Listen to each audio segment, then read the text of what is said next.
is a first, maybe one of many presentations on hearing aids, but I know many of you guys are interested.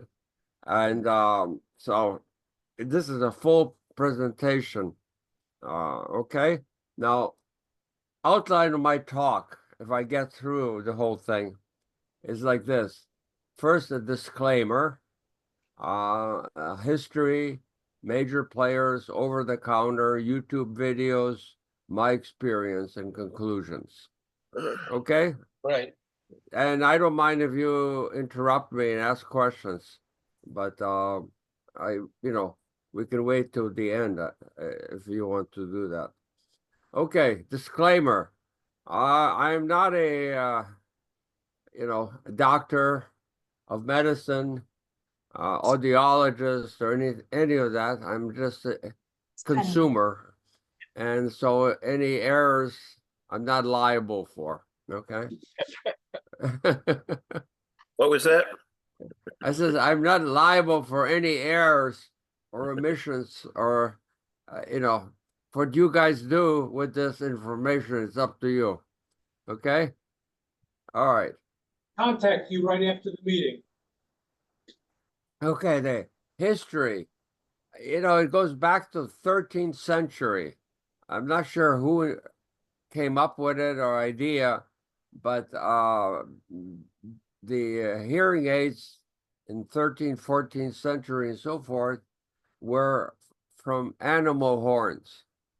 And I guess maybe musicians who had trumpets figured out that somehow you can use a trumpet and you put the narrow part into your ear, you hear better.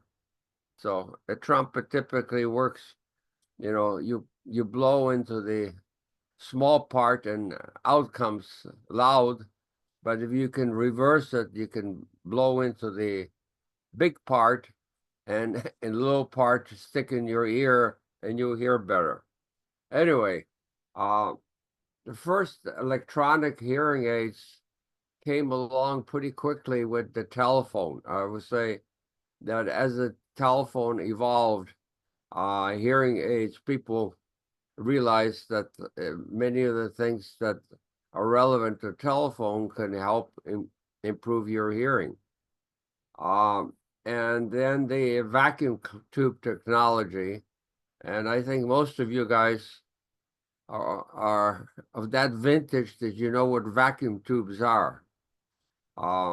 They're essential electronic parts that were before the solid state transistors came into being. So I can't say, but how many don't know what a vacuum tube is? Nobody, everybody knows? Okay, great. You might want to hear a presentation on sort of a history of vacuum tubes and how those things evolved, which is very interesting. But then, of course, in the 40s, I'm not sure exactly when, but the transistor was invented, and that's kind of a new era. Miniaturization and hearing aids. I mean, my father had a hearing aid in the early 60s, and it was basically an amplifier. Just amplify everything. No selection of tones or anything. You just amplify everything. And I remember, when he and my mother were together, sometimes he would turn down the amplifier because when my mother kept talking and talking, and he decided he really didn't want to hear all of that, so he just kind of turned down the amplifier, which is kind of funny. I don't know how many of you had that same experience, but anyway, when then late 20th century, we came to the digital era, and suddenly you could do things that you really couldn't do before with the hearing aids. Selection of audio, frequency and everything else that you wanted to do. The big problem, of course, was background noise. Whenever you amplify things, you amplify noise as well, and so that was a problem that even up to 21st century beginning. But then we got into some really high-tech stuff and early 21st century, and we'll talk about that. Below there, you can see some of the early hearing aids, particularly if you look at the 1930s, you have to carry a pouch along with hearing aids because the batteries were bulky, and of course you had the vacuum tubes, which you had to carry around with you. And here are some examples of early hearing aids. I don't know how many people have seen any of these from your grandfather or what have you, but I don't remember any of them. I guess these are the one on the bottom right is maybe 1930s. Okay, and as I said, this is very relevant to telephone technology because frequency distortion, loudness, and so forth are essential to hearing aids. So as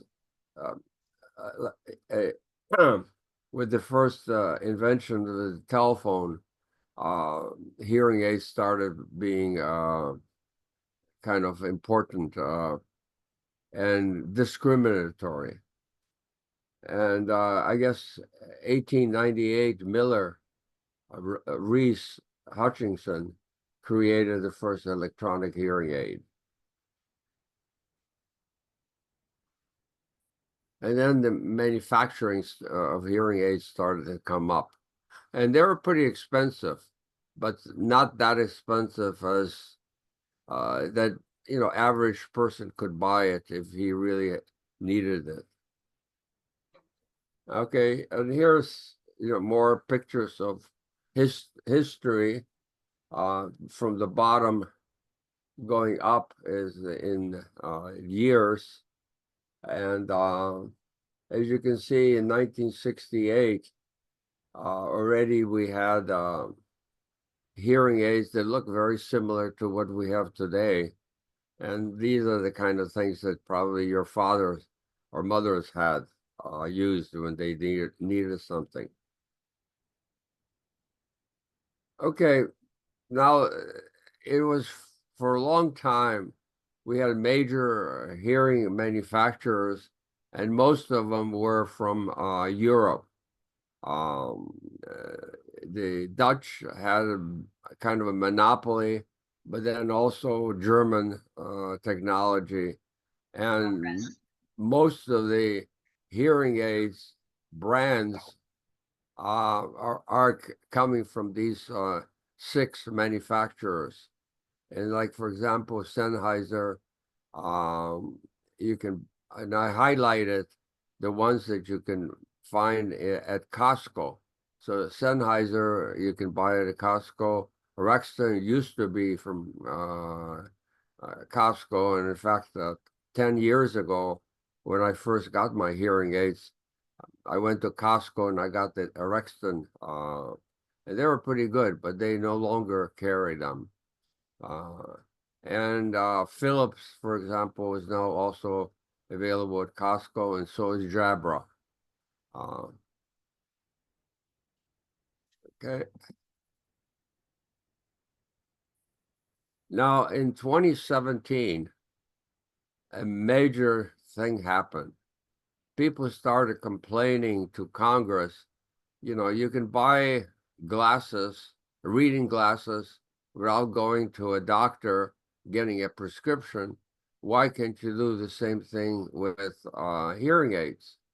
And after a long time and the resistance from the manufacturers, Congress passed the Hearing Aid Act of 2017, but they really didn't provide any regulations until 3 years later in 2020. The regulations appeared, and after that, manufacturers started to produce them. And I guess here the floodgates were open. So instead of just having 6 manufacturers, you suddenly had many, many. Okay. Some of them were also produced by the 6 companies, but there are many startups. And as I said, the floodgates opened from new manufacturers and new hearing aids. And of course, from a consumer point of view, it became a jungle. Now, for those of you who read Consumer Reports, last year they had a very good article on hearing aids, and they use basically people who wear hearing aids and provided the results based on like 1,000 people that they were following that use hearing aids.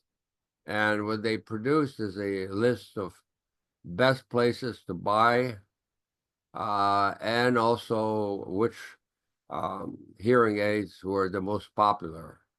And it's a long article, and I suggest you read it. The link is below, so I'll leave it there for a few minutes so you can copy it, or I can send it to everybody. But it was a very good article because it really gave you a better picture of comparison between the various hearing aids, what's good, what's bad, and where are people happy with. And VA came up on the top as the major producer, like 1/3 of hearing aids were bought by veterans who use veterans VA supply. And then followed by that was Costco. Costco came in big with hearing aids for 2 reasons. One, the prices were extremely low based on, you could spend, if you go to an audiologist, you could spend up to $10,000 for a pair of hearing aids. And you go to Costco and it's one price, basically $1,500, $1,600. So there was a huge discount. And the hearing aids they offered were basically the same as you could buy from an audiologist, although had a different brand on it. So you didn't buy the same brand, but you bought it from the same company that produced it. Okay, lots of YouTube videos, and I spent a good part of my time last year, particularly going through many of them, and so I'm trying to understand exactly what's the difference.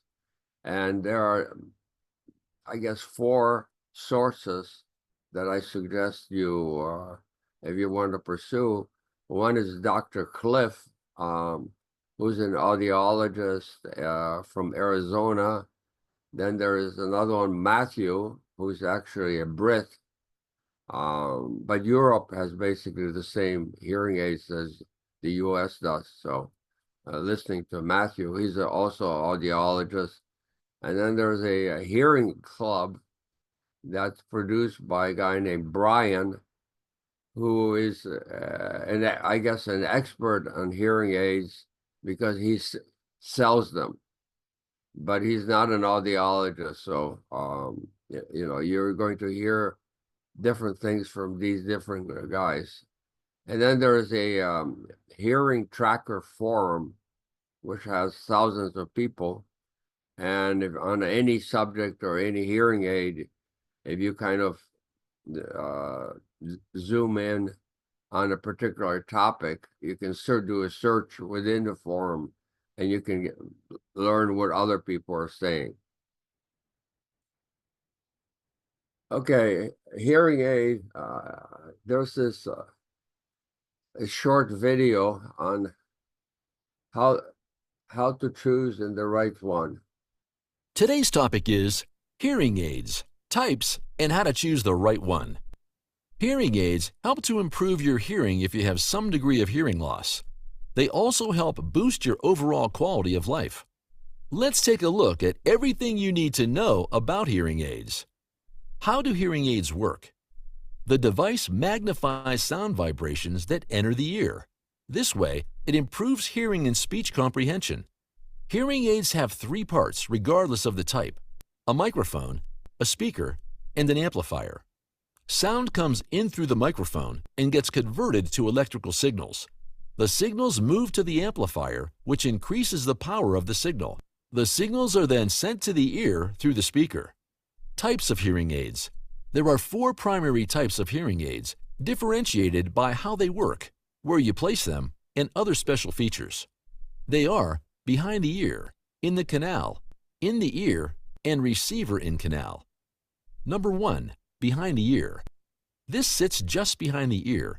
It has a clear tube that connects to the ear mold. They are easy to clean and handle and are relatively sturdy. Number 2. In the canal. This aid is a lightweight plastic shell that sits deep in the canal. Behind the ear hearing aids are easy to use and they work for moderate to severe hearing loss. Number 3. In the ear. They are slightly large but easy to handle. The parts are incorporated into a shell that sits in the outer part of the ear. It works best for those with mild to severe hearing loss. Receiver in canal. The receiver of this hearing aid sits inside the ear canal. The receiver is very small and the tube is almost invisible. How to choose the best hearing aid for you. Deciding on the best hearing aid takes some trial and error because not all hearing losses are the same. There are a few tips to choose the right one for you. Get a checkup.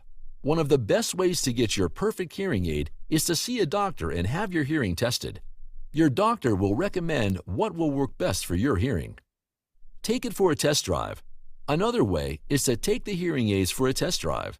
Most companies give trial periods, but make sure you ask for details about the trial period before you leave the store and ensure the product is fully refundable if you decide to return it. Beware of advertisements with misleading content. The internet and TV ads are full of companies trying to sell hearing aids. While many are reputable, some are not reliable. If you want to purchase a hearing aid online, talk to your doctor first. They can help you choose wisely. Additional options to consider are the type and style of hearing aid. Others are noise reduction, a tell coil, rechargeable batteries, remote controls, trial periods, and many more. Repairs and adjustments. Make sure you ask about repairs and adjustments while purchasing your hearing aids. Find out if the audiologist offers free or reduced cost adjustments or repairs. These two hearing aids may look the same, but can you tell which one costs $4,000 and which one costs $1,000?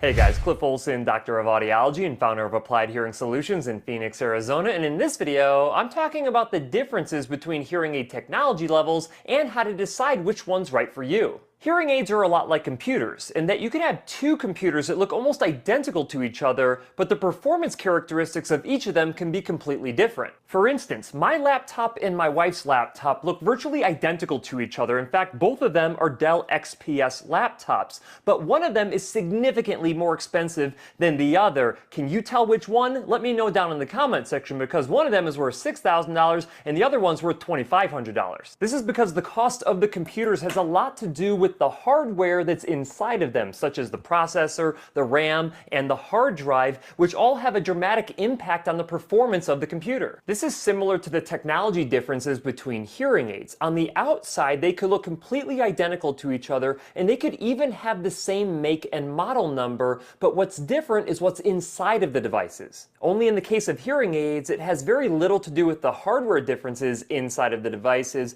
and it has a lot more to do with the features and customizations that are allowed inside of each technology level by the hearing aid manufacturers. Most prescription hearing aid manufacturers have anywhere between 2 and 5 technology levels that they create. For instance, they will often offer a top-tier premium level hearing aid, a second-tier advanced level hearing aid, a third tier basic level hearing aid, a fourth tier entry level hearing aid, and a fifth tier essential level hearing aid. Each one of these lower tiers gets defeatured compared to the tier that was above it. In some cases, these features that are removed are a really big deal, and in other cases, these features are largely irrelevant. Now, I'll be the first to say that I am not a big fan of different technology levels. I think that hearing aid manufacturers should focus on one technology level to streamline production and to lower costs, especially since the differences between these different tier levels has nothing to do with hardware and everything to do with the software that they activate or don't activate. There's also the issue that there is no good way to accurately predict which one of these technology levels is actually best for you. In fact, the only way to accurately identify which technology level would be most appropriate for you is for you to do a blind test of all of these different technology levels, which would be incredibly expensive to do, which would ultimately defeat the benefit of dropping down in technology level to save money. This was brought to light in a 2016 study by the late Dr. Robin Cox, who identified that there was no statistically significant differences in performance between premium and basic level hearing aid technology, although some people preferred premium tech and others preferred basic tech. I also ran several single-blind case studies inside of my clinic to see if people could identify the differences between premium and advanced technology, and ultimately they couldn't tell the difference. However, they did have a preference for the premium level technology when it came down to which device to purchase. Of course, if you want to check out that video, I will have it linked in the description. Unfortunately, as long as there's consumer demand for different levels of technology, hearing aid manufacturers are going to continue to produce multiple tiers to make it more difficult for you to choose. That being said, I'm going to go ahead and talk about some of the features and customizations that you lose by dropping down in technology level and try to give you some advice to help you decide which technology level would be most appropriate for you without you having to test every single one of them. But before I do me a huge favor and click the like button, and if you are not yet subscribed to the channel with notifications turned on, go ahead and do that as well. And while you're at it, let me know down in the comment section which technology level of hearing aids that you use if you already have hearing aids. Alright, the first feature or customization that you lose when you drop down in technology level is the amount of adjustment bands inside of the programming software that your hearing care professional has access to. Think of these different adjustment bands as equalizer dials that your hearing care professional can use to adjust the amount of amplification that you get from your hearing aids. Most prescription hearing aids can amplify sounds anywhere between 150 Hz up to around 8,000 Hz. There is no hearing aid on the planet that can amplify effectively up to 10,000 Hz. I do not care what their marketing material says. Now let's say that your hearing care professional only has access to 3 different adjustment bands to break up that frequency range from 170 Hz up to 8,000 Hz. That means that the amount of customization that they can do is extremely limited. However, if your hearing care professional has access to up to 24 different adjustment bands to break up that frequency range, they can be much more precise when they're providing amplification for you, so they're not over amplifying certain frequency ranges and under amplifying others at the same time. More adjustment bands can be extremely effective to match your hearing loss prescriptive targets that your hearing care professional should be verifying with real ear measurement. Real ear measurement is the only way for your hearing care professional to apply the proper amount of amplification for your specific hearing loss. A premium top tier hearing aid will typically have 24 different adjustment bands for your hearing care professional to manipulate, but every single time you drop down in a technology level, it takes these adjustment bands away from your hearing care professional, which reduces the amount of precision they can use to amplify your hearing aids precisely to your hearing loss prescription. The second feature or customization that's typically removed from your hearing aids as you drop down in technology level is the amount of noise reduction that your hearing care professional has access to. Noise reduction is a great way to reduce the amount of background noise when you enter a noisy environment. The more noise reduction that your hearing care professional has access to, the more comfortable those noisy situations are going to be for you. But the lower you go in technology level, the less noise reduction capabilities your hearing aids will typically have, so even if your hearing care professional maxes out the noise reduction of your devices, it still may not be enough for you. For some people, this is a huge deal, and for other people, this isn't a big deal at all. But if you're the type of person who needs a lot of noise reduction, you do not want to be stuck with a hearing aid technology level that doesn't have enough. The third feature or customization that you typically lose by dropping down in technology level is the automatic functioning of a hearing aid. Automatic program adjustments is a feature inside of a hearing aid where it can identify the environment that you're in and switch you into the proper program settings for that environment. The example that I like to give is that if you're home in a quiet room watching the television, your hearing aids will typically be in a calm situation program. But then if you decide you want to go out to dinner, you hop into the car, the hearing aids will identify the low frequency road noise and switch you into a program setting that can reduce the road noise and focus on the speech of the other people that are in the vehicle with you or on the radio. Then when you get into the restaurant, the hearing aids will identify that you're in a noisy environment like a restaurant and reduce the amount of background noise that you're getting from all the other tables talking and focus on the voices of the people who are at your table and the server who's coming up to take your order. Top tier premium level hearing aid technologies typically function automatically for you using artificial intelligence. And as long as your hearing care professional has set up the program settings inside of your hearing aids well for you, you should be able to go out into the real world and just let your hearing aids do their thing. Lower tier technology hearing aids typically have limited or no automatic functioning, which requires you to adjust your own program settings when you go out into different environments. And the data shows us that most people, even if they notice that they're having difficulty in different situations, they never make adjustments themselves. They just go into these different environments and they don't hear very well. The fourth thing that often differs between different hearing aid technology levels is the repair warranty and the loss and damage coverage. Hearing aid warranties typically cover any repairs that need to be made by the hearing aid manufacturer themselves. So if you have to send your hearing aids in to swap out the lithium batteries inside of them, or if they have to change the microphones or any of the other internal components of the hearing aid, it's all covered under your repair warranty. Also, the receiver wires that you have on your hearing aids, even if they're kept in stock at the clinic that you go to, those are also covered by your hearing aid warranty. You also typically get loss and damage coverage, which means that if you lose your hearing aids or you damage them beyond the point where they can be repaired, like if your dog Fluffy gets a hold of them and chews them into tiny little bits, a hearing aid manufacturer will send you a replacement device that your hearing care professional can reprogram for you and get back in your ear. Most premium level hearing aid technologies come with a 3-year repair warranty and 3-year loss and damage coverage, and each time that you drop down in technology level, they often take away several of these years. If you're someone who likes to keep your hearing aids for a long period of time, or if you're on a fixed income, it is really helpful to have a long-term warranty and long-term loss and damage coverage on your devices so you're not hit with any expensive repair costs or having to replace an entire device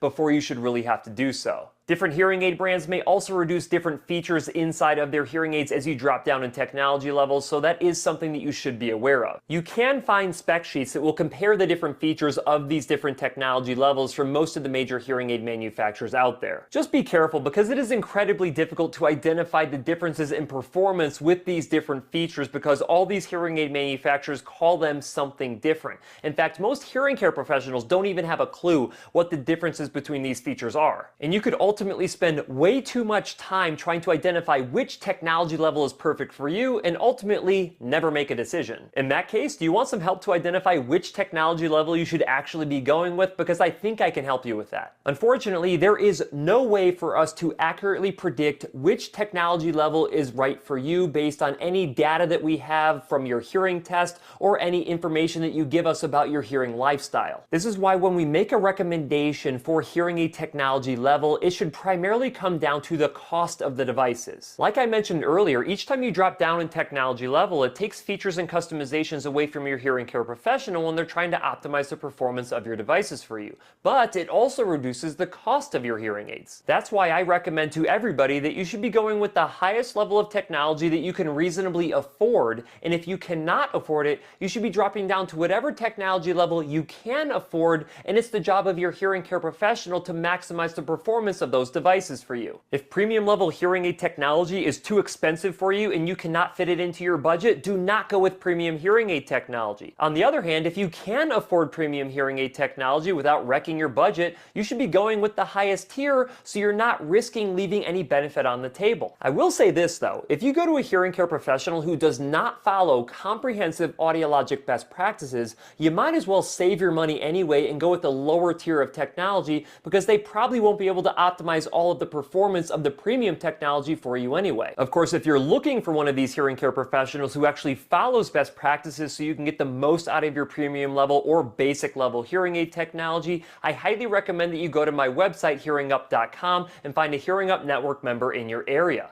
I guess the rest of it is an ad for going to an audiologist rather than somebody like a Costco or over the counter.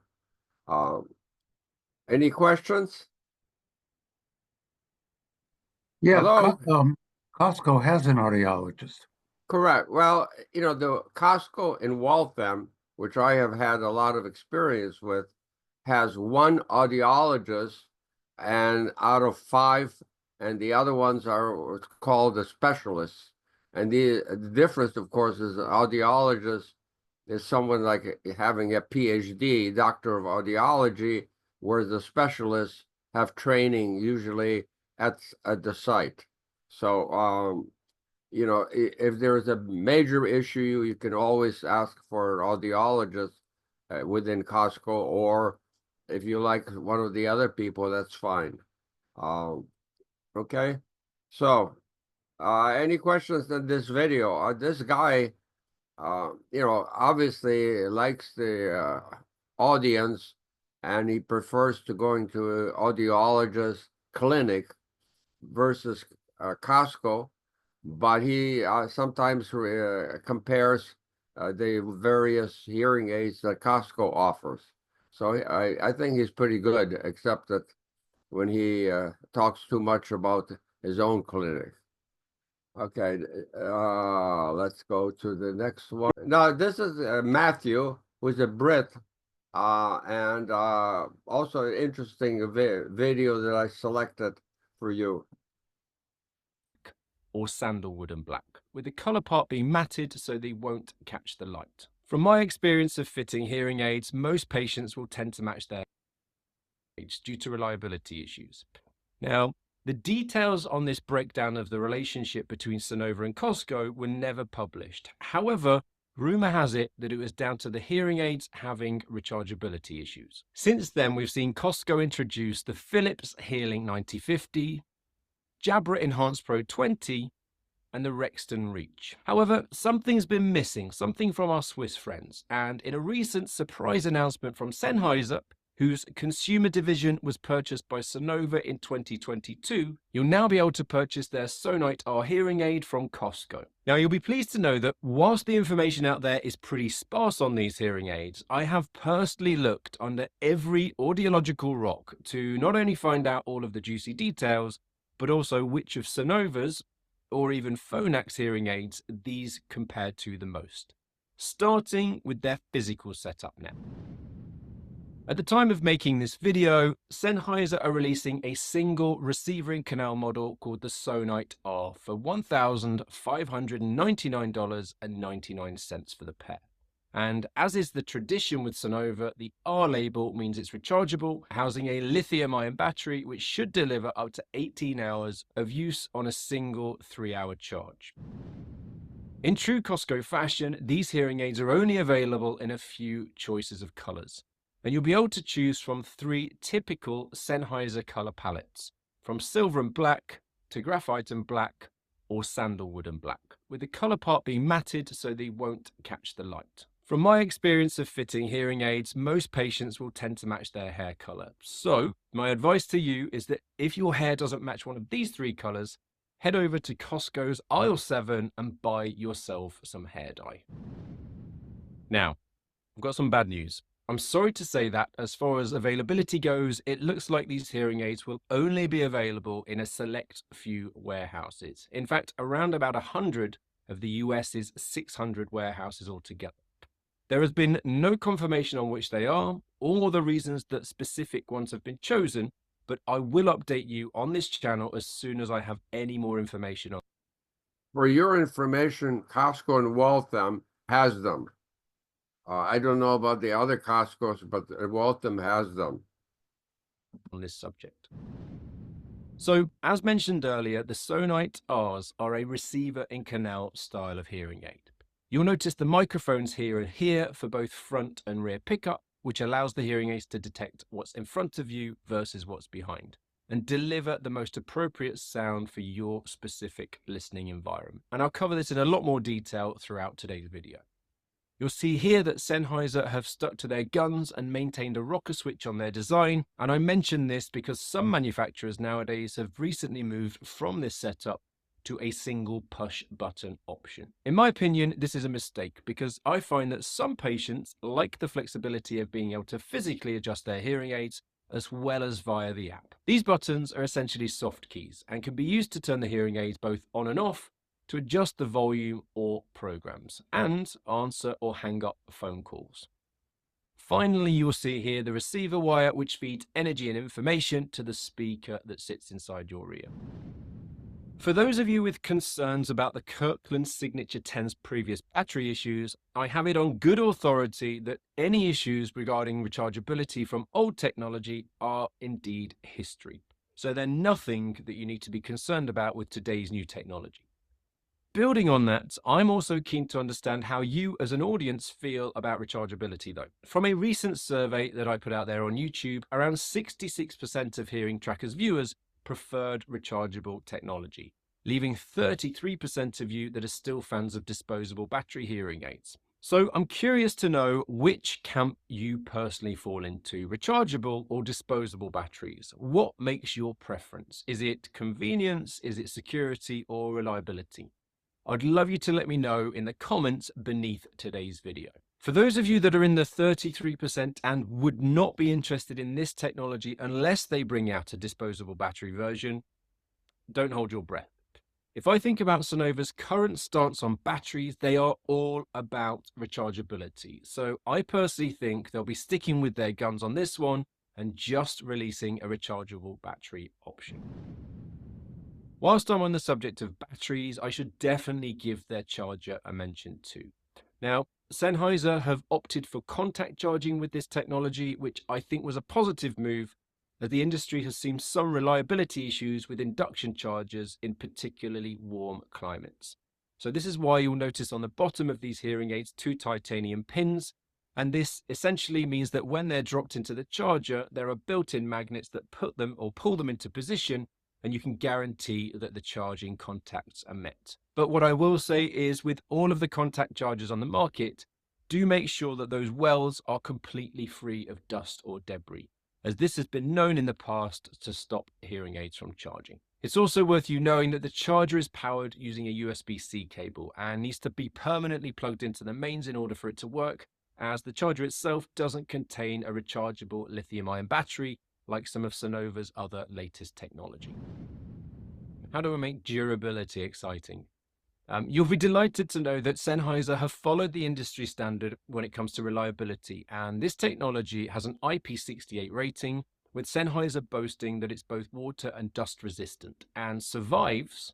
Wait, they really say survives? Okay. It will survive in continuous immersion of 1 meter of fresh water for 60 minutes plus 8 hours in a dust chamber. Here he is now. Hi, I'm just trying to make sense of all this data. Just get Sasvaya. Sasvaya. No! Oh, wow. So they should be perfect for handling normal day-to-day life without you needing to worry about them becoming damaged from the elements. As far as suitability goes, these are the fitting ranges for the Sonite Rs. So whether you have a mild, moderate, severe or profound hearing loss, they can technically be adapted for you by changing the power of the receiver between an S, M, P or UP version, each of which is engineered for specific levels of hearing loss. In practical terms, the S receiver is for those of you with a mild to moderately severe hearing loss, offering a peak output of 111 decibel SPL and up to 47 decibels of gain, and hosts a frequency range of 100 Hz to 8 kHz. The M receiver is for those of you with a moderate to severe hearing loss, delivering a maximum output of 114 dB SPL and 51 decibels of gain, again with a frequency range of 100 Hz to 8 kHz. Then coming on to the P receiver, which is built for those of you with a severe hearing loss, pushing out up to 122 dB SPL with 59 decibels of gain and supporting frequencies from 100 Hz to 6,300 Hz. And then finally, Sennheiser offer their UP receiver, which is specifically designed for those of you out there with a profound hearing loss, boasting an impressive 132 dB SPL and 71 decibels of gain, with frequencies extending up to 6.1 kilohertz. I have to be honest now, this is something that your hearing aid dispenser should recommend specifically for your hearing loss, and it's not normally something that I'll go into detail on with my patients, because if I choose the wrong one, the hearing aid simply won't work. So it's their job to choose the correct one for you. As well as changing the receiver, the way that the hearing aids are coupled to your ears can be personalized too, with a selection of medical-grade silicone domes to choose from or various custom tips. Custom tips do come at an extra cost in Costco, and if you need them, please don't look to save the cash. They come in for something like an extra $40 per ear. That can make a huge difference to the way that hearing aids sound. So much so that I want to put a bit of emphasis on this part of today's video more than anything else that I'm covering today, as believe it or not, the tip on the end of your hearing aid is incredibly important, and all too often I see hearing aid users lost in online forums looking for guidance on the most appropriate tips for them.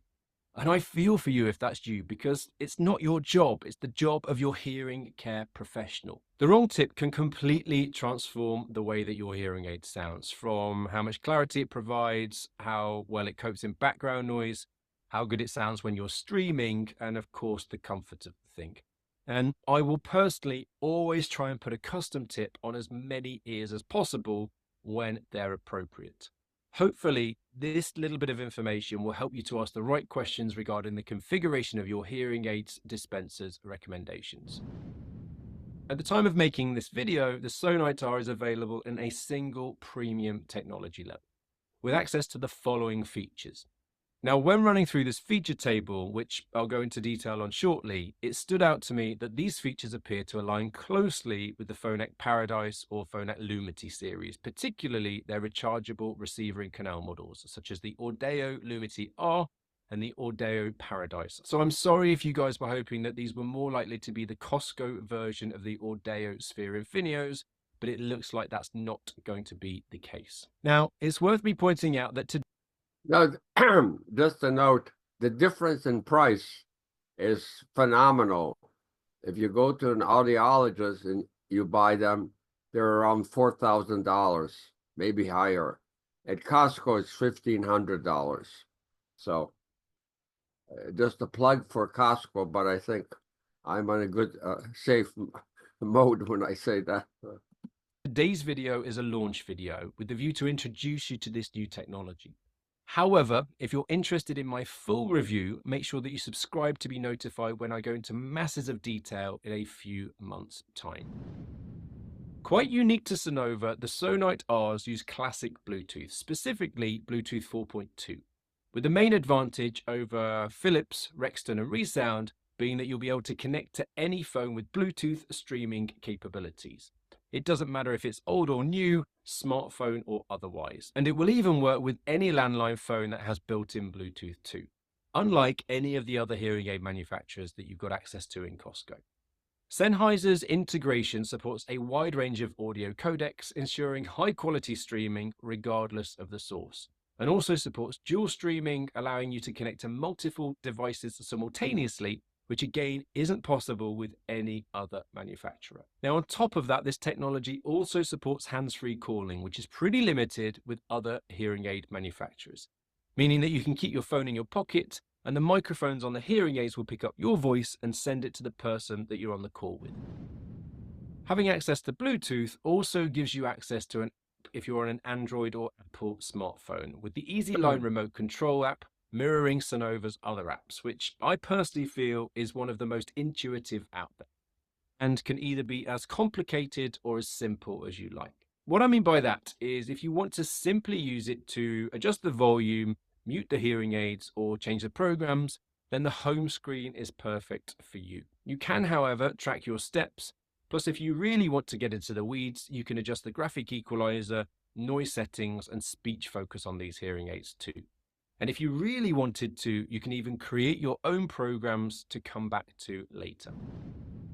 If, on the other hand, you would prefer, you can make adjustments using the button on the back of the hearing aid, which, like I mentioned earlier, can be personalized to your preferences. However, not only that, these hearing aids also sport a pretty control tap control feature, which is a spin-off of the built-in motion sensors that I'll be talking to you about shortly. What does that mean from your point of view? In practical terms, with a swift double tap of your ear, you can answer phone calls, plus you can even activate Siri or Google Assist without needing to get your phone out of your pocket. Of course, it would be crazy if I didn't talk about sound quality when talking about hearing aids. And Sennheiser are most proud of their smart technology and the machine learning automatic program built into this tech, which will adapt to your listening environment automatically and categorizes the world into 7 different listening situations. The hearing aid should then seamlessly transition between these settings, which are individually adjusted by your hearing aid dispenser. And this is unique to any of Costco's other offerings. These environments include echo, car, loud noise, music. Check it out. At Planet Fitness, you can get free fitness training. We're mixing it up. We're not slowing down. I'm checking my form. 55 lifting 70. You come. Comfort, noise, and quiet. And in practice, this means that in a noisy restaurant, the Speech Focus 2.0 directional beamforming microphones should zone in on the person speaking in front of you, whilst reducing distracting background chatter. Whereas in a quiet office situation, the Sonite should reduce the amplification to deliver a more natural soundscape, preventing overamplification of ambient noises. And then when you're walking outdoors, the motion sense feature detects your movement and adjusts the sound processing for optimal awareness of your surroundings. As far as I'm aware, there is a single accessory available via Costco to work with this technology, which is their TV connector, and you'll be able to pick it up for around $99. For me, this is a no-brainer to add this to your toolbox, as it will allow your TV to stream the sound directly from the television to your hearing aids, which will mean no more subtitles for you. Why are you here today? I mean, don't get me wrong, I am delighted that you are, so please don't disappear over to Dr. Cliff's channel now, but I'm really keen on knowing what made you click on today's video. Is it because you're wearing the Rexton Reach hearing aids and you want to know what my thoughts are? Is it because you're not, but you're really keen and interested in buying them? Or is it because you've heard that they're the latest offering in Costco and you want to know my opinion on them? If your reason, yes, you, if your reason for being here today is any of the above, then you're in the right place. As Rexton's newest family of hearing aids, the Reach, was released in February 2024. And as of July, you'll find them in Costco US for an incredibly affordable price. Meaning that if you head through those big old Costco warehouse doors, you'll now have the choice between the Philips HearLink 9040s, the Jabra Enhanced Pro 20s, and now the Rexton Reach. So today I'll give you a full review on these little powerhouses, plus the lowdown on their improvements over and above Rexton's previous hearing aid tech. Just a note that Rexton is not available or was not available at Costco because they had rechargeability issues with the batteries, and that's when they came in with the Sennheiser. But I don't know whether now they offer Rexton or not. But as you can see, the Sennheiser is the latest one that they introduced. The Bicors. For those of you that don't know already, Rexton hearing aid technology is built by WSA, who are the same manufacturers that make both Widex and Signia hearing aids, so have a strong presence in the hearing technology world. I've been very interested to see the results of a recent poll that I put out there on YouTube, asking those of you that wear Costco fitted hearing aids which brand you're wearing. And these were the results. And they're very obvious, and I'm keen on knowing about you watching me today. Yes, you. Firstly, I would love for you to share with me which make of hearing aid you're wearing, plus why you chose that particular make. Drop me a note in the comments beneath today's video, as this will help me to focus my attention on the videos that you want going forwards. So the big question is, why am I so delighted that Rexton have updated their hearing aid technology to these? the new Reach hearing aids? Well, the thing is, yes, the Bicors were strong hearing aids and they had a few unique standout features, such as their dual processor technology, My Voice 2.0 and their Sound Pro 2.0, all aiming at better hearing in noise, but they weren't without their issues, with quite a few patients reporting the likes of Bluetooth connectivity issues, some reporting that their custom programs were disappearing from the app, and then there was the occasional inconsistency report with their reliability. So the big question is, what have Rexton done to resolve all of these issues? Well, they've built the Reaches, haven't they? And they've listened to the feedback from both you guys watching and your audiologists. And it appears that they've addressed some of the technical shortcomings of the Bicor by developing some new advanced features. And in my opinion, provided a more reliable, user-friendly and higher performing hearing aid. So I'll start today by taking you on a physical tour of them, and then I'll delve into what's going on inside.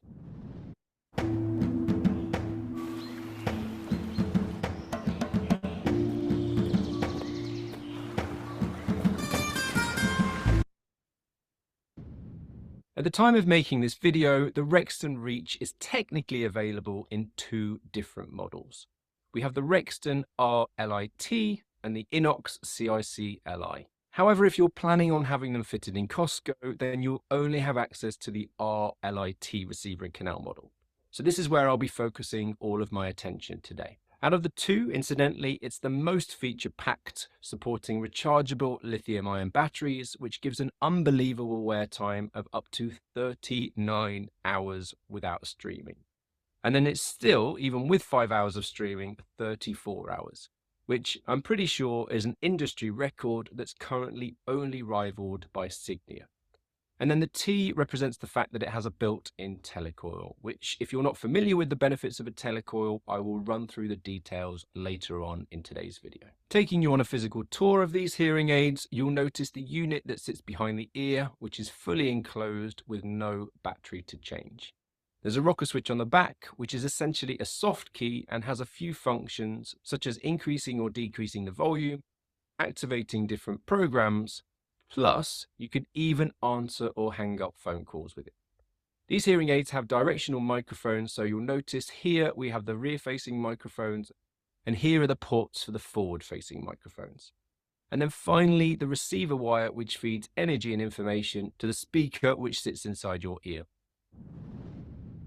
Now, these hearing aids can be customized for you by changing the tip on the end, and Rexton have a selection of medical-grade silicone tips to choose from, ranging from open, closed, or power sleeves, depending on your hearing loss and also the shape and size of your ear canals. Now, while I'm on the subject of customization and personalization, one thing that I think is often overlooked is having custom tips made for the end of many users' hearing aids. And in my clinic, I tend to add them to as many hearing aids as possible when they're suitable. So the big question is, why am I talking about this small yet very important part of the hearing aid so much? Well, believe it or not, the sound of your hearing aid will be completely transformed by changing the tip on the end of it. For example, it can affect both the clarity and sharpness that your hearing aid provides. It can affect how full and rich it sounds, how good it sounds when you're streaming from your phone or your TV, and most importantly, how well it copes in background noise. It's really easy to think that the tip is just about comfort, but it is way more important than most people realize, and I include audiologists within that as well. And it's really down to the expertise of your hearing care provider to recommend the most appropriate setup for you. I would encourage any of you watching this video today to ask your audiologist whether a custom tip is appropriate for you when they're recommending the best setup for your hearing loss and for your audiological profile. As far as colors go now, I am delighted to say that Costco normally tends to be pretty limited with their supply of colors. But in this case, I'm pleased that they've managed to persuade Rexton to provide their new hearing aids in a range of different colors. Starting off with rose gold, dark champagne, sandy brown, and then finally black. Most patients that I tend to see in clinic tend to match the color of their hair, so there should be something out there for all of you watching this video today. Now, I'm pretty sure that's everything that I wanted to mention from a physical point of view. So now we'll do a deep dive into what's going on inside these hearing aids, starting off with sound quality. However, before I do, you'll be pretty surprised to hear that 75% of the people that are watching my videos haven't yet hit the subscribe button. So if I can ask a huge favor of you today, if you've ever enjoyed my videos, then please press that subscribe button. It helps me out way more than I can say and helps me to grow the channel. And the bigger the channel gets, the better my videos will get too. Thank you, and I hope you enjoy the rest of today's video. As I mentioned earlier today, one unique feature to Rexton is the use of dual processors for improved speech clarity in the presence of background noise, which they now call multi-track processing. And I have to admit, I am a big fan of this, with its ability to process environmental sounds such as background noise separately from speech. This multi-voice processing is interwoven with their brand new multi-voice focus feature. And I'll put up on screen now an example of how this works exactly. This feature utilizes 4 focus beams to scan your environment 1,000 times per second, adapting to the changing dynamics of group conversations, and ensuring that the hearing aids are focusing on the person that you want to hear, making speech clear and recognizable, even amidst the presence of background noise. Rexton boasts that this feature constantly adapts to the changing dynamics of a conversation, boosting the prominence of those in the group who are speaking whilst keeping track of those who aren't, all without switching modes or delaying. And then when the hearing aids identify a person speaking in your near field, quite cleverly, their voice stabilizer feature kicks in, which adjusts the compression individually for each of those 4 directional beams. And Rexton are boasting that the hearing aids will then apply the appropriate compression and noise reduction for that specific person, making it easier to distinguish speech from the background noise that's going on around you. Of course, this all sounds wonderful, right? But does it work? Well, Rexton have made this impressive demo for me to include in today's video, which has been filmed in their lab's spatial sound room, which, by the way, is like heaven for me. It has 45 built-in loudspeakers that can mimic various listening situations, and this next clip is a demo from a food truck at an amusement park, which is loud, annoying, and tough to hear with sounds coming from all directions, creating a lively but particularly challenging listening environment, especially for somebody that's wearing hearing aids. As you can hear, there are many different sounds coming from everywhere. Sounds really fun in here. So let's bring in more fun and more people to the scene to make it even harder. Hello. Hi there. Good to see you. Good to see you. Yeah, I'm loving this festival. Good to hear. Yeah, So having a much great fun. time. Yeah, there's so much going on. Good experience, right? Yes. Yeah, so Lots many of things fun. going on. Yeah. And actually, I'm getting hungry. Oh, so am I. Yes. And you smell the good food? Yes. So many good smells. Yeah. So much good stuff. I'm kind of up for dessert though. Oh, yeah, you're going straight to dessert. I like that. I like that. So that's without the multifocus program set up. If we then enable the multifocus program, this is the difference in the sound. Hearing aids are not the best solution for many people. They do make sounds louder, and that's the problem. The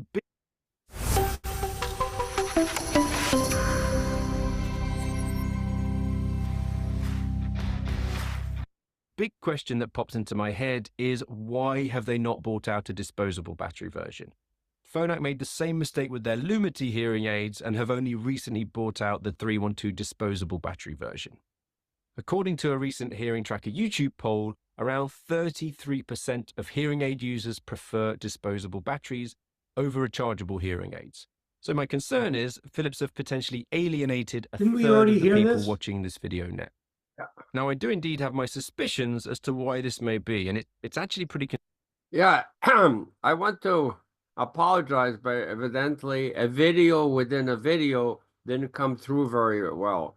But what they wanted to show is with this new technology, there is a big difference between, having the auto sense available and not. And you would hear people clearly talking in a noisy environment. But If you go and listen to the original, you'll be able to see the video within a video. Any comments? Hello, are you guys there? Yeah. Okay. Seems to me that without going to a decent audiologist, you're going to have a lot of trouble discerning between these products and knowing which tests can be done and which adjustments can be made. Correct. And so what I would suggest is, you know, do as much research as you want to, and it's available. And then when you go to either Costco or an audiologist or over the counter, you then look for those things that are very important to you. For example, and I'm getting ahead of myself, one of the most important things for me is to be able to stream videos, movies, and Zoom calls on my PC. And as you will find out later, that most hearing aids, expensive ones, do not allow you to do that without buying additional technology, whereas the cheaper ones automatically have it installed. So I really waiting for a hearing aid that will allow you to use various Bluetooth technology and stream seamlessly, and not have to buy an additional $200 or $300 device to be able to listen to your PC. So, but that's my big complaint about many of these hearing aids, that as the price goes up, the ability to stream goes down for some reason. And there is a reason for that, because they can want to sell more products for you. Anyway, let's continue with the video. Concerning. Phonak also use motion sensors in their hearing aids, but they're only available in the rechargeable version due to the battery power that's needed to get this technology to work. If this new Philips technology is the same, and their major development in these hearing aids is the sound guide feature, which uses those accelerometers, does that potentially mean that this feature will be stripped away from a disposable version of the HearLink 50 series? I'll keep you posted on this subject as soon as they start to roll out the rest of the family of these hearing aids, and I know a little bit more information. I would love to know in the comments in this video, would that stop you from buying them? Are you personally a disposable hearing aid battery user, or do you use rechargeable batteries? Now for the information that you've all been waiting for. Will, and more importantly, when will these hearing aids be available in Costco? Well, if history is anything to go by, the Oticon More was released in January 2021, and its Philips counterpart arrived in Costco later on that year. Then we saw the release of the Oticon Real in March 2023, followed by the release of the Philips 9040 into Costco in April 2023. So, if the Demont Group continue along the same trend, having seen the release of the Oticon Intent on the 27th of February this year, 2024, it's possible that the Philips HearLink 9050s will be hitting Costco shelves within the next few weeks. As soon as I know any more, you'll be the first to find out, so subscribe to stay updated.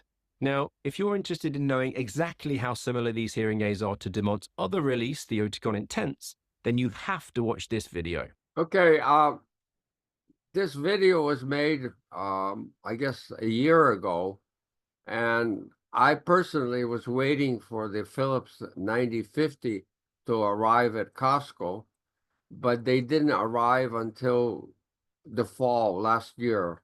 So, you know, you can get them now, but I had to wait like 6 months before they were available. Okay, this one is from a guy named Brian, and give you a little bit of information about him. He is a Costco employee, but does a lot of reviews of other hearing aids, not just the ones that have Costco. And I find him to be actually pretty good, even though he's not an audiologist. He's one of these fitters. All right, guys, welcome back to the Hearing Club. I hope you're excited for this video. It's definitely been a long time coming. Today, I'm finally going to give you guys my 3 top picks, my favorite over-the-counter hearing aids of 2024. The reason it's taken so long for me to make this video is because I just didn't feel like I had reviewed and tested enough of these OTC hearing aids. But now I've got plenty of reviews under my belt and I think it's time. Now, I've been going back and forth on how to present this information and what type of format I should use. And then finally I just said, you know what? I'm going to do what I always do and just speak candidly about these hearing aids. I'm not going to make you wait until the end of the video to show you guys what I think is number one. I'm just going to tell you guys all 3 hearing aids that I chose, and then we're going to get into the details on why I made these selections. Now, if you're not familiar with the Hearing Club, I want to tell you a little bit about my background. So I'm a licensed hearing care practitioner or licensed hearing aid fitter in the great state of Pennsylvania. I first started working with hearing aids when I was 19 years old, back in 2006. I got one of my very first jobs working for Beltone. I was working for my family at the time, and you know how that can go. And after going back and forth with them for a while and trying different jobs here and there, I finally just came back and I decided, you know what, I'm going to stick with it and actually get licensed. And ever since then, I've been a licensed practitioner, meaning I perform hearing tests or hearing evaluations. I recommend and fit hearing aids. And then of course I troubleshoot and test the hearing aids to make sure they're working and that they're programmed or fit properly. About 2 years ago, I left Beltone and I came to Costco, and that's what started me on this whole YouTube journey. I found out that at Costco, they are offering hearing aids for $1,600 that I was selling at Beltone for $10,000. I instantly just felt so bad for all the people that I sold hearing aids to, and I wanted to tell the world and share all the knowledge that I had so that you guys, the consumers, the viewers, don't spend thousands of dollars when you don't have to. And here I am, folks. Now, before we get started, I do want to let you guys know that I've reviewed a lot of OTC hearing aids and a lot of prescription hearing aids. When I review them, I test them at my work at Costco, a very, very noisy environment, where I think is one of the best places to really test out a hearing aid. Rarely are you going to be in a perfectly quiet environment. Most of the time, there's going to be stuff going on. There's going to be noise. There's going to be people around you talking. You're going to be going to restaurants, different social gatherings. So I think testing hearing aids in a quiet environment doesn't really do you any favors. I believe you should test the hearing aids out in a more realistic environment where there's going to be a lot of stuff going on. If the hearing aids don't work when there's noise, the hearing aids aren't going to work most of the time, in my opinion. Now, back to what I was saying, I've reviewed a lot of over-the-counter hearing aids, but I haven't reviewed all of the OTC hearing aids out there. So this video is not going to be the end-all say-all when it comes to which hearing aids you should get. These are just based on my personal preference and experience that I've had with them. I'm taking into account all the reviews that I've done so far, but I'm also taking into account the knowledge that I've gained through all these years of being a fitter. And I'm also including the experience that I've had with prescription hearing aids. And the reason for that is there's actually some over-the-counter hearing aids out there that share a lot of similarities with these prescription hearing aids. There are some over-the-counter hearing aids that can actually be compared to some of these prescription hearing aids. And one of them is actually on this list. So now that we have that out of the way, let's go ahead and talk about my favorite 3 hearing aids of 2024 in the OTC category, meaning over-the-counter that you can purchase online without ever stepping foot in an office.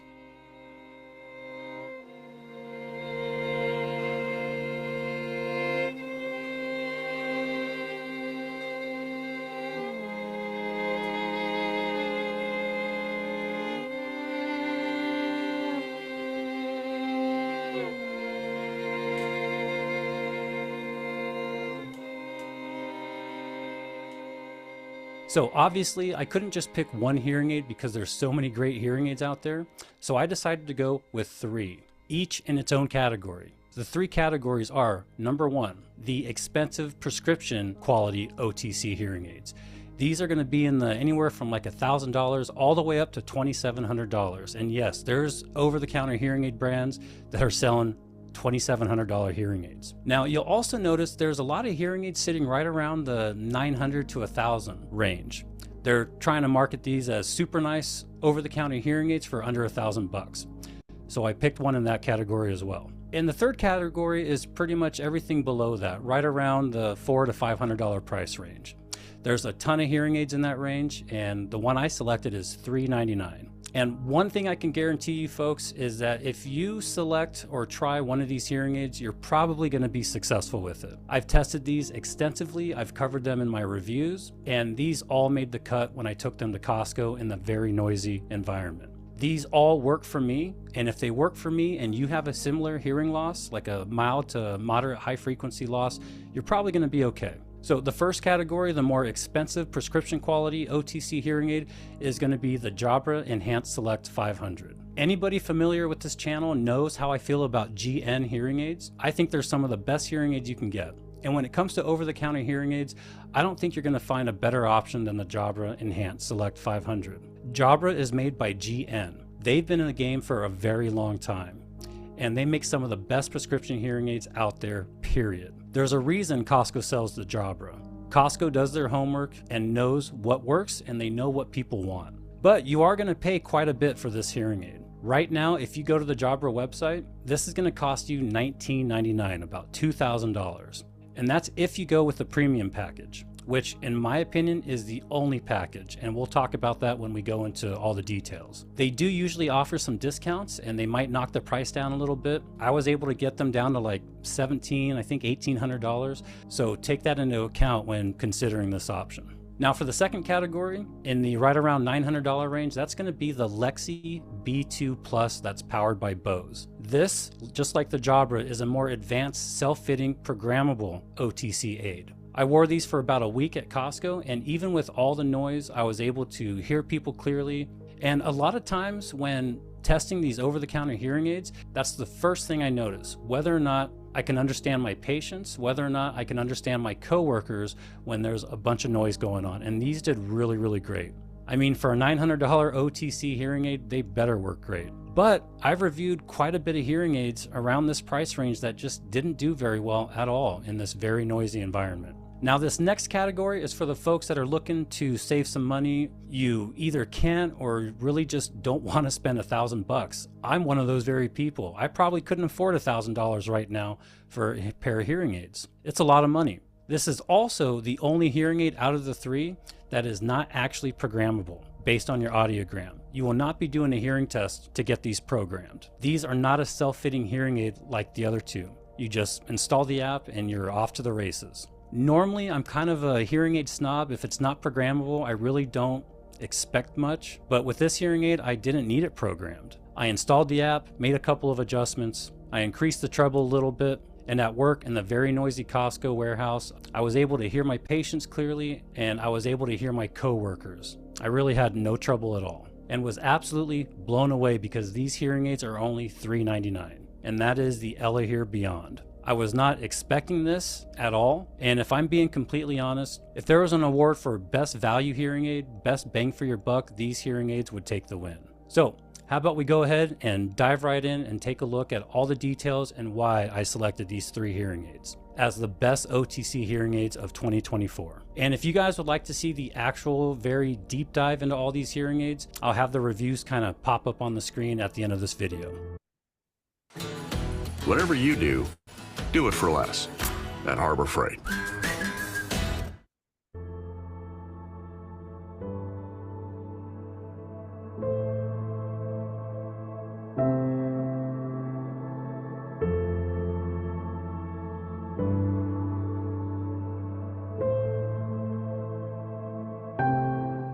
All right, so we're going to start with the Jabra Enhanced Select 500. That's available right on the Jabra website. Again, these hearing aids are made by GN, who has been manufacturing and developing hearing aids for over 150 years. That's right. The actual chips that go into these hearing aids are made in Denmark. The reason these hearing aids made the list is because these are actually prescription hearing aids that are available over the counter. These are going to be the most expensive out of the three that are offered by Jabra, the Enhanced Select 500.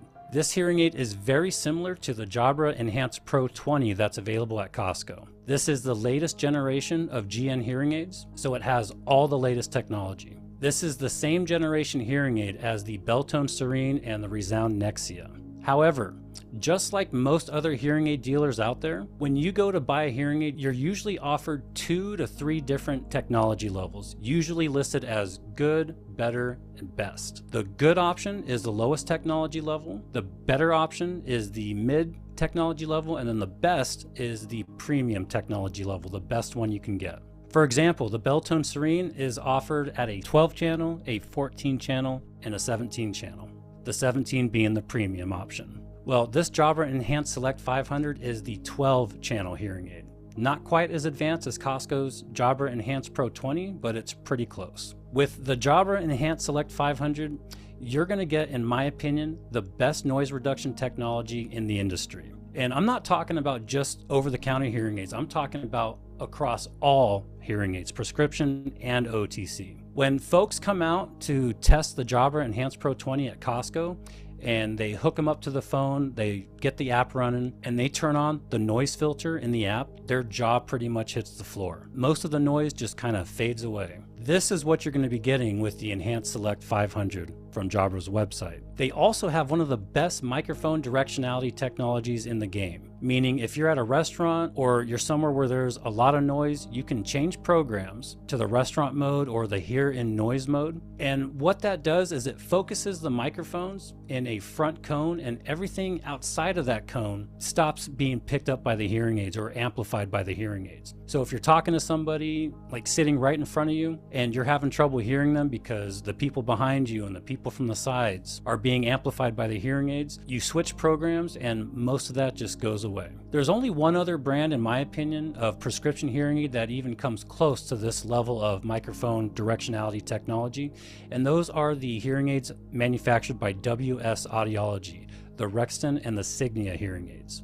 Their microphone directionality is amazing. And the fact that you can get this type of technology in an OTC hearing aid makes me wonder why anybody would try any other hearing aid over the counter. I'm telling you folks, I've sold $10,000 hearing aids and I've sold $1,600 hearing aids that are the same exact thing. And I'm here to tell you, if you're buying an over-the-counter hearing aid and you are spending more than $2,000, you need to get examined by a professional, like in the mental health space.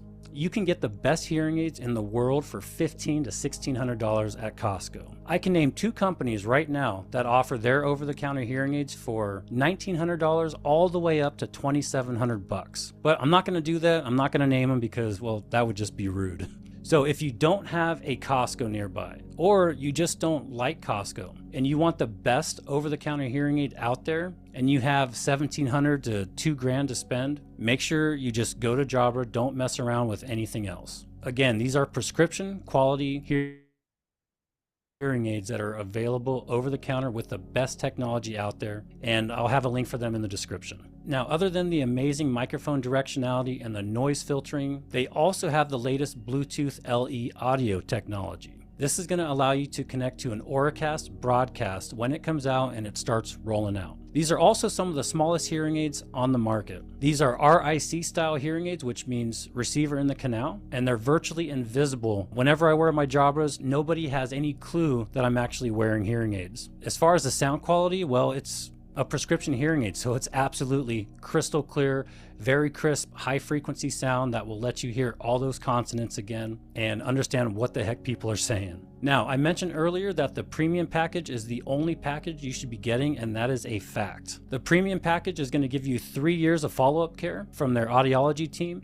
3 years of remote adjustments based on your hearing needs, and a 3-year warranty, including loss and damage. And with the premium package, these are actually going to be programmed using your specific audiogram. The premium package is $19.95, but remember, I'm sure there's some kind of discount you could probably get, and they may drop the price down a little bit. Maybe $200 or $300, bringing these down to right around $1,700. Now, if you don't get the premium package and you get the basic package, which is $200 less, you're not going to be getting these programmed based on your loss. You're only going to get a 1-year warranty and 1 year of loss and damage protection. Do not get the basic package, please. Now, like I said before, if you guys want more information, I do a deep dive and I go over absolutely everything these hearing aids have to offer in the review. And again, I'll have it pop up on the screen at the end of the video. So make sure to check it out. Now, the next hearing aid is the Lexi B2 powered by Bose. These are available for $9.99. They come with a 45-day trial and a 1-year warranty. The first time I saw or heard about these hearing aids was actually on the Costco website. I remember thinking it was kind of weird because Costco sold prescription hearing aids.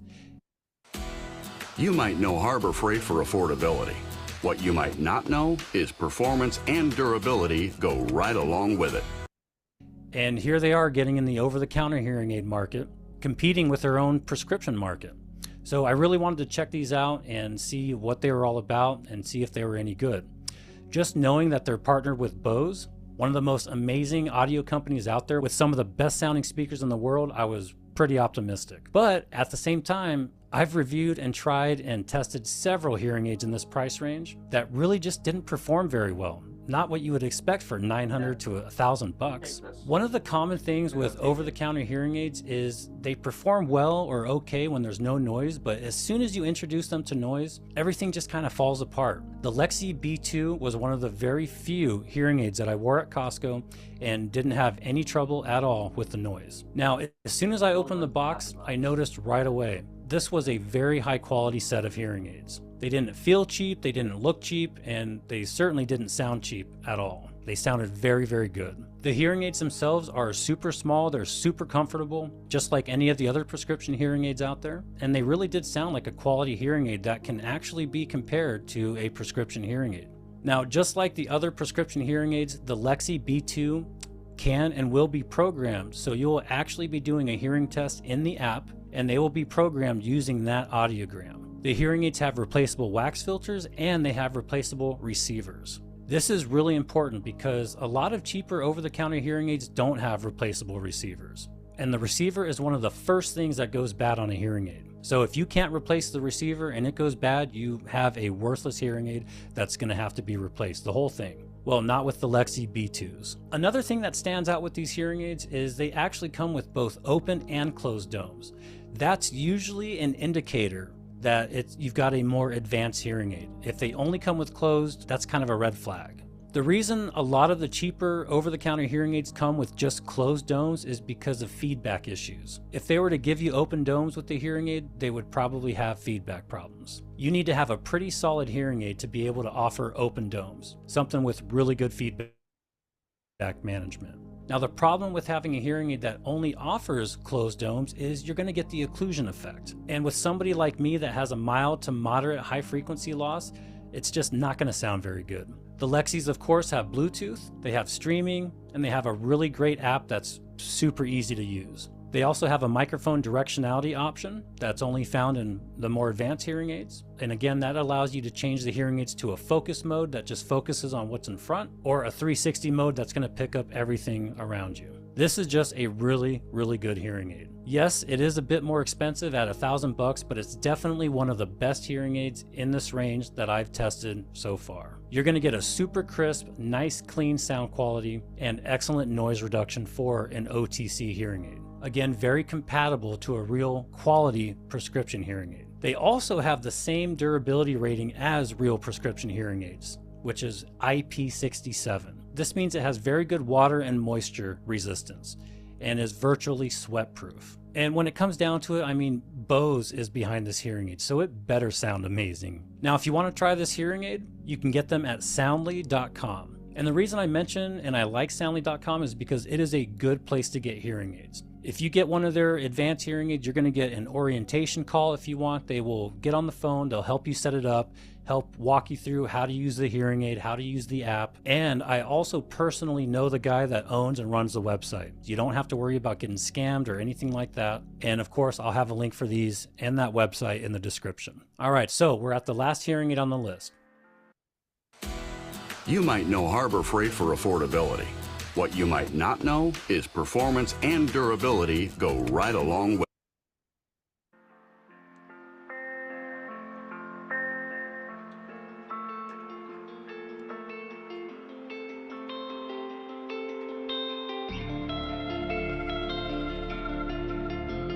You know, when I first started thinking about this video and which hearing aids I was going to choose, I had a real hard time trying to figure out which ones. I've reviewed some pretty good hearing aids, and I've also reviewed some not so good hearing aids. But then I came across the Elahear Beyond. As soon as I wore the Elahear Beyonds at work and put them through the test, I thought to myself, okay, now I'm ready to make my best hearing aids of 2024 list. Now, this hearing aid is pretty special. I first got in touch with this company about a year ago. They contacted me, you know, once the hearing club started getting more views and I started growing, and they wanted me to check out their very first hearing aid, the Elahear Alpha Pro. This is one of the first more expensive hearing aids that I reviewed on the channel. They were right around like $500 at the time. And I just remember being really excited about this. This was the first over-the-counter hearing aid that I reviewed that actually was powered by AI, or artificial intelligence. It was a very modern, very sleek looking hearing aid. And it, you know, it sounded okay. It did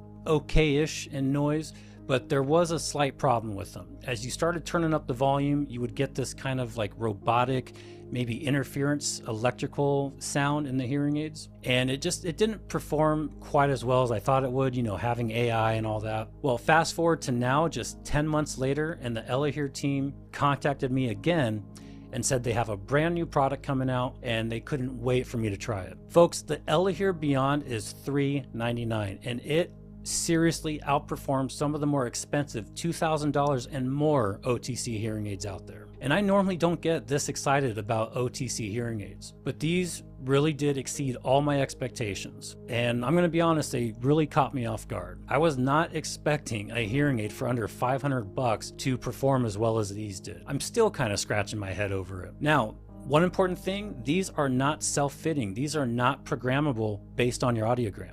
Normally, when I do a review of this type of hearing aid, I don't really expect much. I almost kind of subconsciously just write it off, thinking, you know, these aren't even programmable. They're not going to sound as good as a real programmable hearing aid, but they do.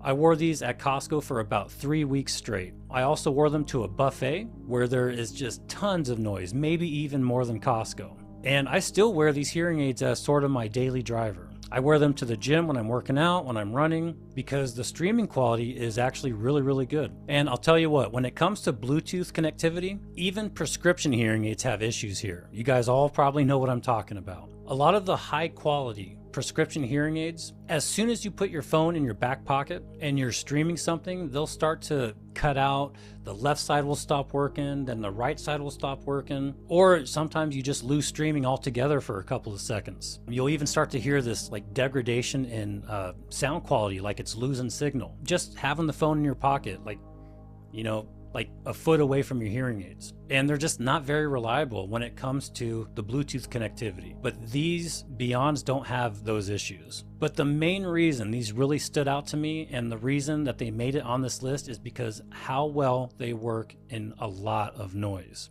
The Elahear Beyonds are also powered by AI, or artificial intelligence. This is the technology behind the really great feedback management and the noise reduction, or the noise filtering. You get no feedback with these at all, and if you do, when you start turning up the volume, you just switch out the open dome and use a closed dome, because these come with both open, closed, and they actually come with tulip domes.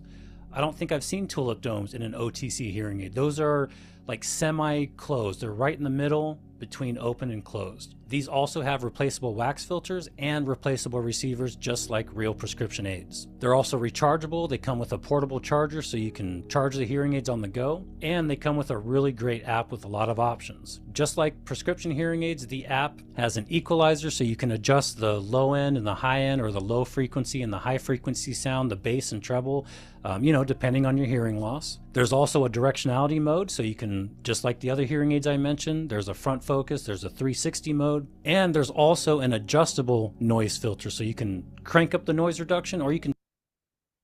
I'm interrupting it because it's 11:30, and for those people who have to tune out, this is going to be available since it's recorded at your leisure. But anyway, this is the Elahear, and you can hear on the video that the guy is quite interested in it. This is the last video long, more than 5 minutes, but I do have some slides on the different technologies that you should be aware of. Okay, here, kind of in closing, the new technology, the artificial intelligence, is very important for being able to select essentially the environment that you're in, and you know, to have the hearing aids either automatically adjust to the environment, or you can do it with the app.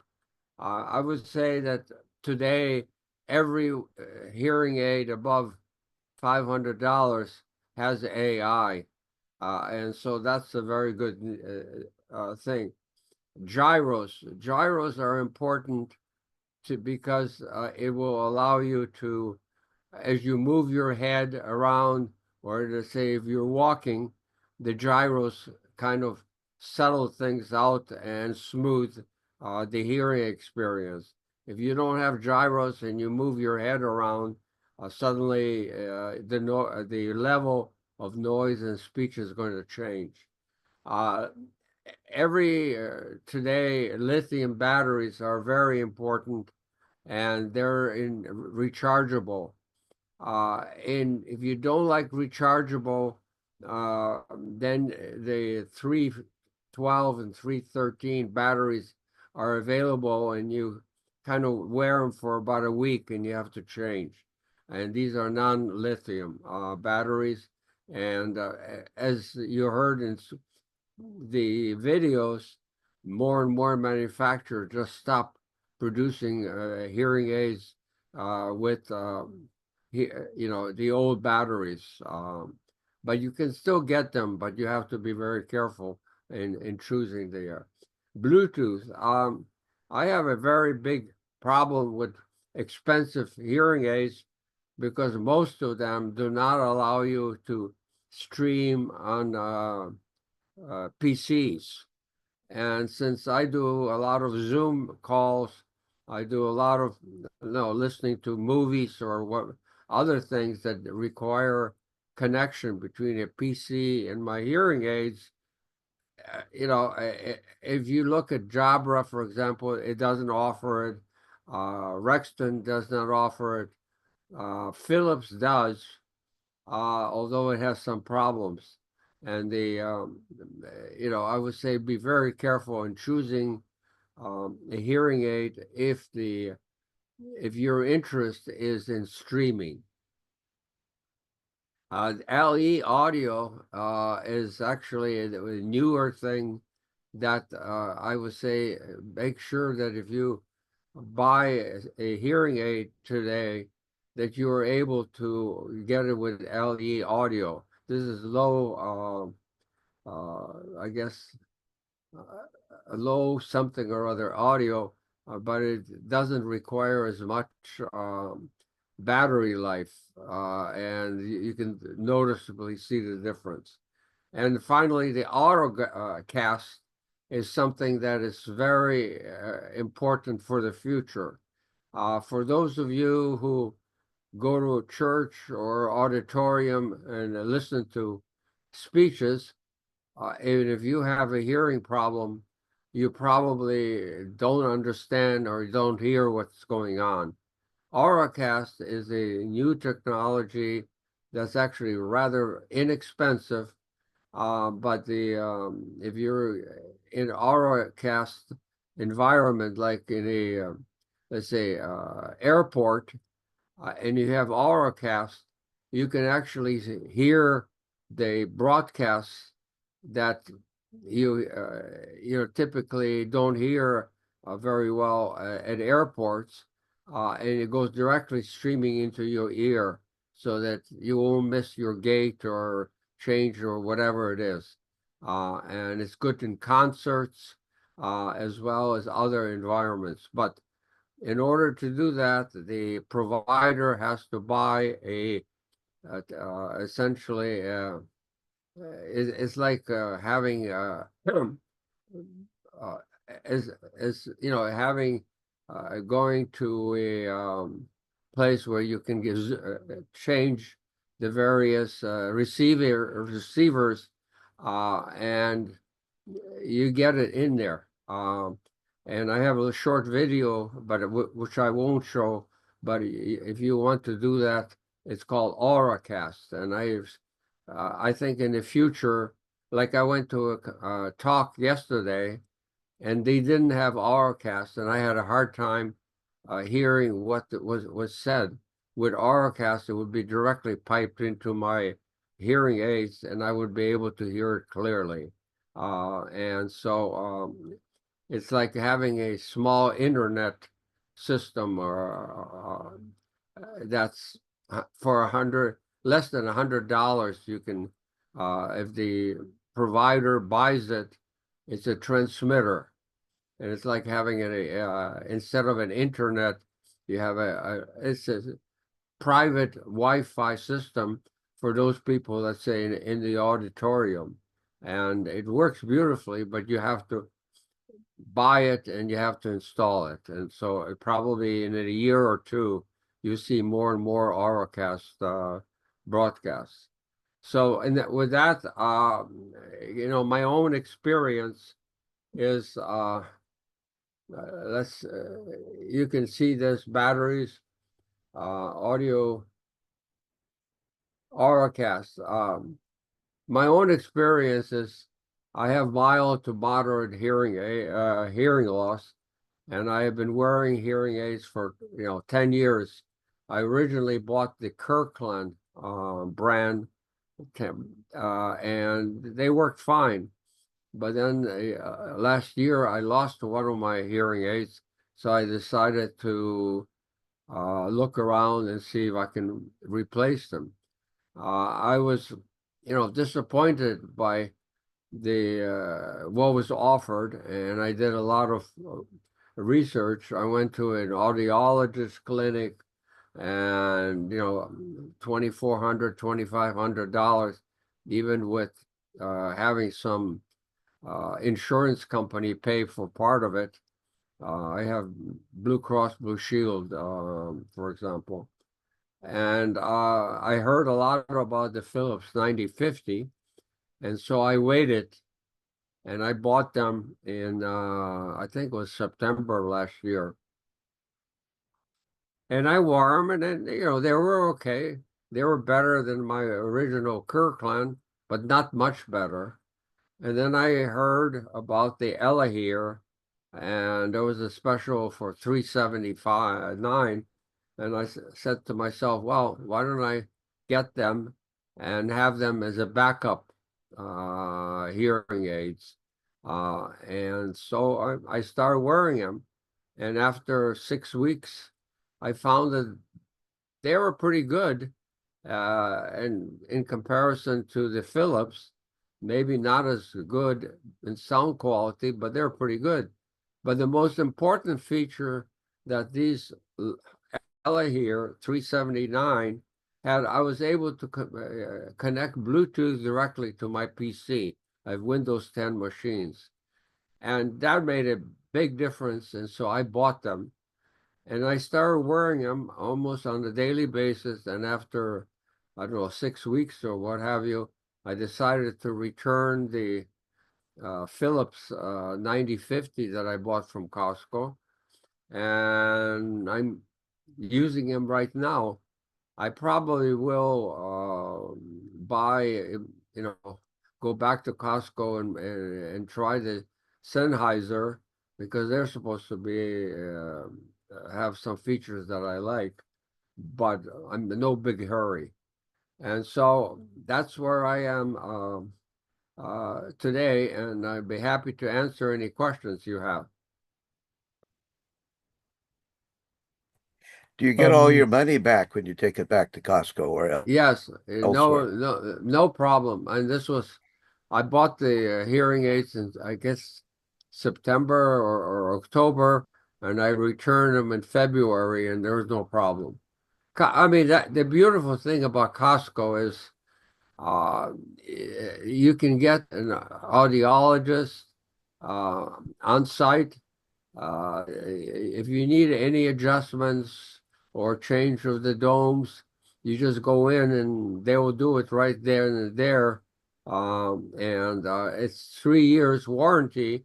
But as I said with the Kirkland, 5 years later, they still replaced the domes, and they didn't say, "Oh, you're out of warranty." Right. And which I kind of liked that kind of an environment. And even though I said I have right now Ella here, but I will use them as a backup if I get something better. Hey, George, just as information, the audiologist in Costco is retiring at the end of this calendar year. So if it's important to you and you want an audiologist, just be aware of that. Okay, I didn't know. The person I dealt with is Sandra. Exactly right, Sandra Toll. And Yeah, she's retiring at the end of this year. At the end of 2025. Okay, well, I'm sorry to hear that. So I hope this helps you choose the right hearing aid. So George, where did you find out about this Ella here?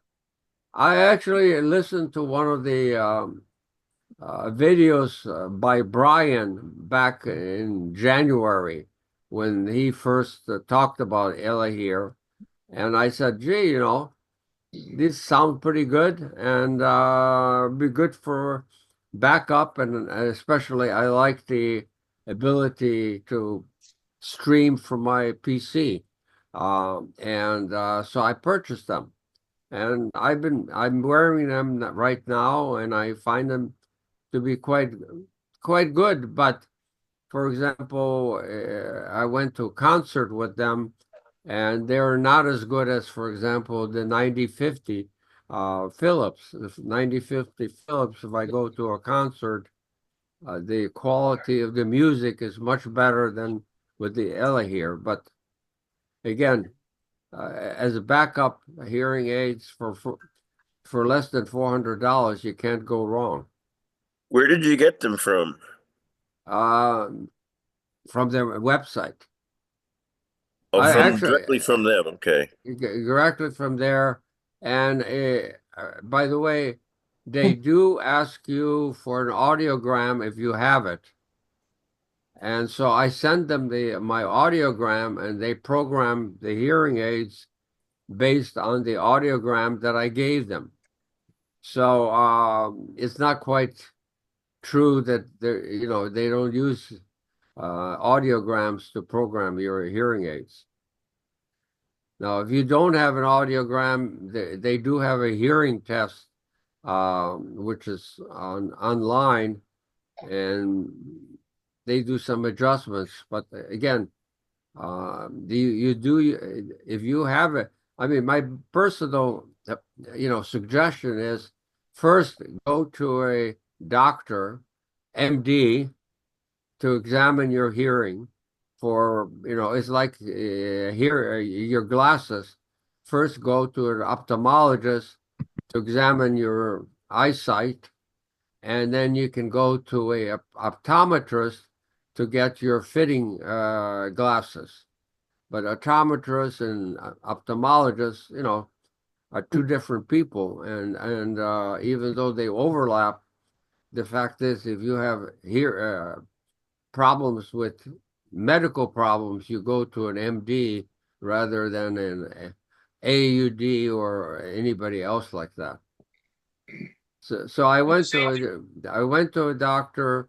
It's a Brigham, MGH or Brigham, and I got an audiogram, and then I went to Costco and I gave them my audiogram, and they program it according to the audiogram, and then the same thing happened with Ella here. George, it's the same thing. I did the same thing, but it's more importantly that when you're doing either eyeglasses or hearing aids or other things like that, you have to rule out any underlying medical issue first, because these are just solutions to a problem. But if you're solving the wrong problem, it's not going to help you. Yeah. No, I agree, and I would say even if you use Costco every few years, particularly if you're a senior, you should go to an MD and examine your hearing and your eyesight and other things like that. Because they're not going to pick up a medical issue as readily as an MD does. I wonder. I think in Costco, the audiogram or the audiologist exam is included in membership, and you can get one a year. Correct. Oh, wow. Yeah. I didn't know that. So I just put into chat this company that I see these ads for all the time for some reason with Joe Namath. He's plugging these hearing aids that he wears because he's been deaf for many years. And he claims they do, everything that the expensive ones do. They're from a company called MD Hearing.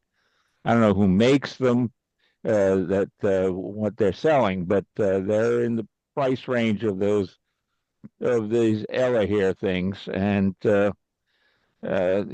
claims that they're very, very high quality. He says, "I'm wearing them right now," as he's making this ad.